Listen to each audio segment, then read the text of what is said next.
Sarah had no intention of staying at the Ravensbrook Hotel. The ominous sign outside, half hidden by creeping vines, and the unsettling whispers from locals had already convinced her to turn around. But with her tire unexpectedly bursting on the rain-soaked road, she had no choice but to seek shelter inside. The thunderstorm was relentless, and the next town was miles away. When she stepped into the lobby, the air felt heavy, as though it had been waiting for her.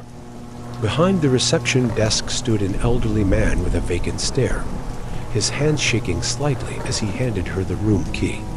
"Room 307, he muttered, his voice raspy and distant, as though the words weren't meant for her. "Enjoy your stay," he added, but his words carried an eerie undertone that made Sarah feel as if she were in the wrong place at the wrong time.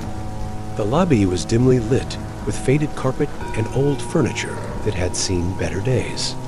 Opening the door, she was greeted by the stale smell of old wood and mothballs. The room was small, its decor a mix of outdated floral patterns and heavy, dark furniture. The bed, though neatly made, had a strange, unwelcoming air about it. The window overlooked a thick, dark forest, the trees swaying eerily in the wind. Sarah set her bag down and tried to ignore the strange feeling that hung over the room. As night descended, the air grew cold, and she wrapped herself in a blanket, hoping to sleep off the unsettling events of the day. But that's when it started. A faint whisper, so soft at first that she thought it was just the wind, brushed against her ear. She froze, straining to hear. The whispers became clearer, almost as if someone was calling her name from the dark. Corners of the room. Sarah, her heart skipped a beat, and she sat up quickly, scanning the room. Nothing. Just the bed, the curtains, and the dull ticking of the clock. She tried to shake off the unease, telling herself it was just the wind, or her imagination, but then the scratching began. At first, it was faint, a gentle scraping noise, like nails dragging across wood. It came from the wall behind her, slow and deliberate. Scratch, scratch, scratch. Sarah's breath hitched.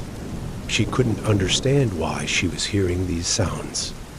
She let out a nervous laugh, trying to dismiss her fears, but the unease lingered in her chest.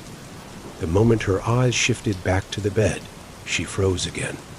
There it was, the mirror above the dresser. Her reflection stared back at her, but it didn't move. Not right away. For a split second, her reflection stood still, as if frozen in time. Then, too late, it began to mimic her every movement slowly, a fraction of a second behind. Sarah's heart pounded in her chest. She didn't care about the bag, the belongings, or anything else. All she could think about was getting out of this cursed place. She grabbed her things and ran for the door, the sound of footsteps echoing in her ears. Her mind raced as she sprinted down the hallway, past the flickering lights and the oppressive silence pressing down on her. Every door seemed to be closing behind her. Every shadow seemed to be alive. When she reached the lobby, she was gasping for air, her eyes wide with terror. The receptionist was still there, watching her with that same vacant expression. "You saw it, didn't you?" he asked, his voice barely a whisper. All Sarah could do was nod, her throat dry, unable to form words.